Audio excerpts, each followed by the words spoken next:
What's up, guys? Welcome to a hot episode, I guess. Record heat waves out here lately in New Mexico. I mean, I do live in the desert, but it shouldn't be like in the 80s in February. From a tourism, just like human perspective, being outside, I'm not going to complain. But from a photographer's perspective, so I've been at Bosque lately. I was running the last of my private workshops for the winter time, and we've had unseasonably warm weather, like high 70s, low 80s. And I'm having people from like the Northeast and stuff come out here and just totally tripping over it being so nice and not a cloud in the sky. It's been sunny. So all of that leads me to the worst thing for wildlife photography and the biggest destroyer of our images, and that is heat haze. I get asked this question a lot. This topic comes up a lot. I talk about it on my channel a lot, but I get a lot of comments both in the field of my workshops and on my videos and DMs and stuff. And it all kind of goes like this. Hey, Brent, I got the same gear as you do, or I have X lens or whatever that you recommended, or, you know, I bought the new big fancy lens. I spent a lot of money on this thing, or I see that I have the same lens as you, and I see the images that you're getting and my images don't look anything like that. I think I got a bad copy, or I think my lens is bad, or this brand new lens that I just bought is just worthless. It's no good. It's not sharp. And that's a really common theme. And the first thing that I always go to when like I'm assessing something like that is like, let me see the shot. Let me see what you're talking about. Let me see what conditions were you in, how far away was the animal, whatever, the subject. Because more often than not, from my experience, it's going to be heat haze. And I think that's a really bad name, I think, because people hear the word heat haze and they think of like Lawrence of Arabia. They think of like, you know, setting sun in the Sahara, stuff like that. But heat haze is just like atmospheric distortion, it's atmospheric turbulence, and it's temperature differences and densities and all of this stuff. There's a lot of science behind it in physics and thermodynamics and all of that. We live on a really weird, gassy planet. And trying to shoot through that for photography is just, you know, I said a million times, physics is not your friend. Believe me when I tell you, after 11 years of school and military training in physics, I know a little bit about that.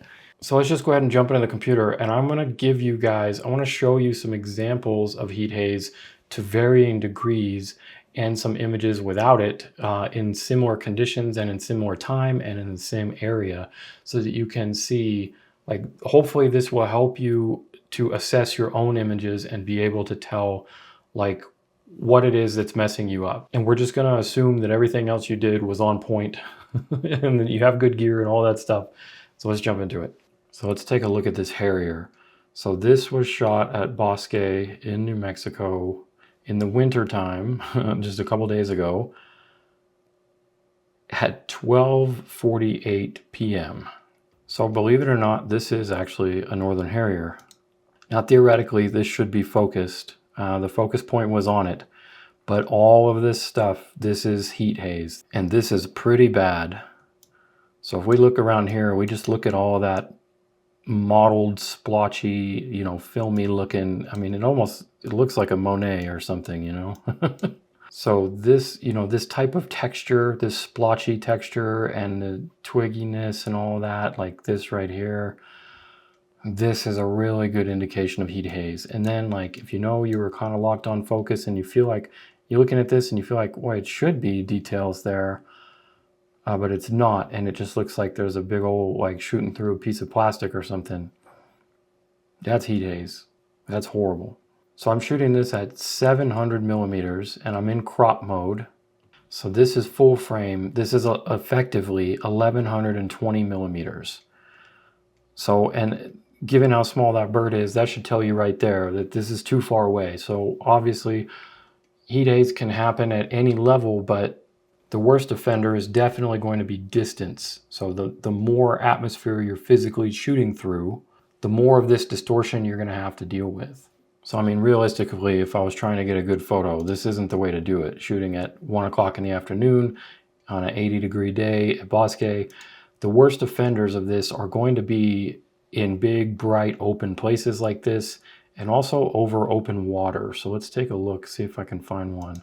All right, so let's take a look at this guy. Little least sandpiper here, lesser sandpiper, whatever, one of those. This is in the same area, taken around the same time, 1224. No clouds, nothing like that. Here's about the closest I could get to it. It was still a good 30 or 40 feet away. So again, this is 700 millimeters and in crop mode for an effective 1120. Now we can see this is a bit sharper and plausibly usable if you wanted to clean that up. It's not great because of the harsh light and all this other stuff. We're not going to talk about that. But you can still see this stuff right here. You see this twiggy stuff, and you see this kind of, all of this stuff, that's still heat haze. All of this back here. And if we zoom in here to 100%, it's just not tack sharp. It looks like it's in focus. The camera is clearly focused on it, but nothing that's in focus is sharp. So that's the other giveaway. Also, look, there's no motion blur here. You know, I was at 2500th of a second in a burst mode, no motion blur. So here's a better one, seemingly. So this was taken at about 11 o'clock in the morning. The sun's kind of mostly to my back side, like side backlight, pretty good. And then we've got this sparrow right here. And if we zoom in, I know I was in focus. I know my shutter speed's super fast, 2500th of a second, and it's just not sharp. But this is definitely sharp enough to work with. Like I could clean this up, I could do some post sharpening, that kind of thing. But just when you're looking at it back here and you're like, oh, okay, that's good. And then you zoom in and then you see it's just not good. Here's another good example of like on the back of the screen, it looks good. And at 100% it looks good. And then we zoom in and we see this softness. Yeah, that's heat haze. So it's just a little bit off. Maybe that could be fixable too, but it's not great. All right, so for all that stuff, we were out in Bosque, like in the fields and, you know, all that stuff. Let's take a look at some of these images where we went to they have a little, at the visitor center, they have a little desert arboretum area where you can just like walk through and there's little cacti and trees and some bird feeders and it's more shady and more calm and stuff like that. Same time though, like in the middle of the day, let's go take a look at some of these images. So here's some from the Pyrrhuloxia that we found. And he jumped up onto this stick, which I was really hoping he would. But if we take a look at this, on the back of the screen, it's looking good. There's no obstructions. The bird is mostly well exposed. The light is obviously harsh, but you know, what are you gonna do? Heat haze. Yep. And he's probably 25, 30 feet away maybe. That eye should be tack sharp. He wasn't moving, I wasn't moving, 2500th of a second. But let's see how I cleaned it up. So this is zoomed into 100% of the cropped image. So details are looking a little sketchy at this point. But you can see how I cleaned it up quite a bit from that to that. So a little dodging and burning, that kind of stuff really helps. Some post sharpening, some AI sharpening in there. So that's definitely workable, but there's still that heat haze there. But by contrast, check this out. So this thrasher was in a cactus, like just right next to where the Pyrrhuloxia was, like same area, same distance from me, about 30 feet away, same time, everything. But look at that. Look at the detail on there. And again, this is 100% cropped into an image that I've already cropped to my minimum 2160. And this was taken in the middle of the day, just like all the other ones, when all that heat haze is going on. But this is in a more shady environment and a more stable air. So I just want you to be able to see that difference. Ooh, you want to see the worst one ever? Oh, this is bad. Yeah, look at this guy here. I was just trying to identify this. Western meadowlark. You can see a little bit of yellow there, long bill, very meadowlarkish. This is like the worst example of heat haze ever. So, I mean, it did focus on that area. So here's a female, a little bit closer. And you can tell still, you know, that's definitely better than the last one. There's no like hazy double line around it. But you can tell it's still not sharp. and the background and all the sticks and stuff like that, everything. All right, so like 20 minutes after I shot that Meadowlark shot, just driving half a mile down the road, and this Harrier comes and flies right over us. So check these couple of shots out. That is much, much better. So this is probably 40 or 50 feet away, maybe coming in on 30 feet. And this was not in crop mode, but this was with a teleconverter, so 700 millimeters. So that's looking pretty darn good. It's still not perfect. You can see the highlights here, and you can just see the lack of detail on the feathers and everything. It's not perfect, but that is way usable. So here's the cleaned up image. So this is cropped in a bit, and if I crop it anymore, it's going to look yucky. But this is what distance is doing for us, because like I said, this was like same time, middle of the day, 20 minutes apart, same area, but we got a bigger bird and we got it a lot closer. All right, so if you want to see another example of like peak sharpness, again, for how I know that my lens is sharp, this was taken in the afternoon, 2:16, and this was at 700 millimeters in crop mode. This thing was probably 20 feet away. So let's take a look at this. Zoom in a little bit. So this is cropped from crop mode, but this is like, there's a lot of shady stuff going on here, like legit reed, the guy was in the reeds, and it's very shady, low to the ground, much more stable air, and much closer, 20 feet. I would still prefer to be a little bit closer, but this is about as good as it can get for me. I just think that the detail there is absolutely insane. All right, so there was a few examples of heat haze to varying degrees and a couple of examples without the heat haze. So hopefully that'll give you a good idea of like what to look for in your images, and to help you like decide if the heat haze is ruining your life as much as it does mine. That being said though, like what can you do about it? So firstly, there's the obvious. You could just not shoot during the middle of the day, or if you see heat haze, you could just not shoot in it. But that's not always an option, right? Like sometimes we want to be out there, sometimes we have to be out there, and sometimes that's the only time that we have to be in a certain area. And sometimes the animals are out too, not always, but when you find them, you find them. A few of the best practices you can do is, one, whatever your lens is, the maximum aperture, stop it down by 1 to 2 stops. So some of them, when I was shooting during the middle of the day, like we got plenty of light, so I actually stopped down. So 5.6 is the fastest I can go with my 500 and the 1.4 on it. So I actually stopped down to f8.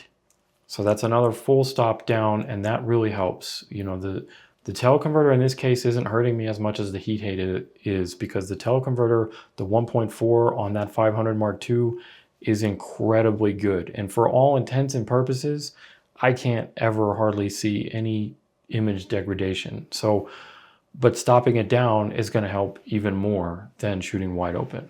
So if you have like a 200 to 800, then stop it down to f11. Like you're already at f9, that's your maximum, and you're out there, it's super bright. It's not going to matter if you're shooting at ISO, 1200 or 1600 or something, to stop down to f11 in bright daylight to get 2,000th of a second. All of that's super manageable, but stopping down, especially on those zooms, stop it down to f11. If you have a 100 to 500, stop it down to f9. If you have the 1 to 400 on RF 1 to 400, from f8, stop it down to f11.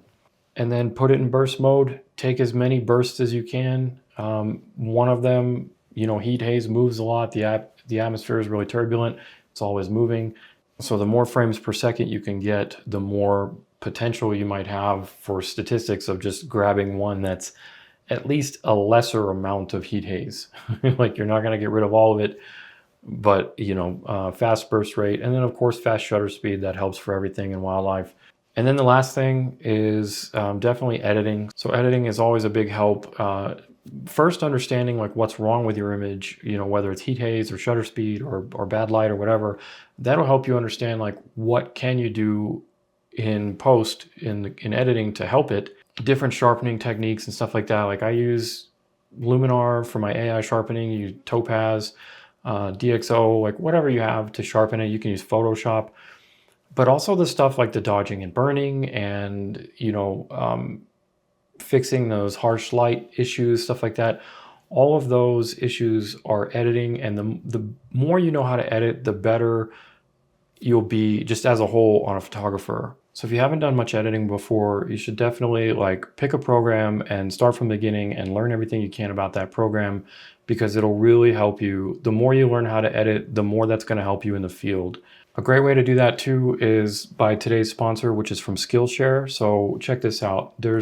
In Skillshare, there's a ton of like Photoshop and other tutorials. And like, let's just say you wanted to learn Photoshop from beginning to expert. Here's a cool course on that. So this goes over all kinds of stuff, starting you out from getting, from basic Photoshop stuff all the way into, check this out. This is what I was talking about when I was mentioning dodge and burn earlier.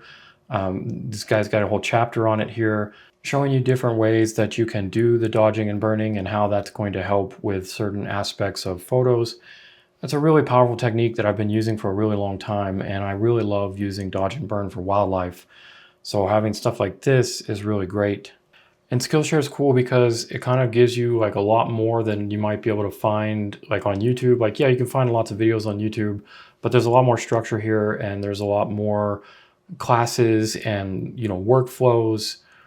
I mean, they've got like learning paths and all kinds of cool stuff. So if you're interested, you could join Skillshare anytime. Check out some of those awesome Photoshop classes. If you're like me, they got a bunch of other stuff on there too.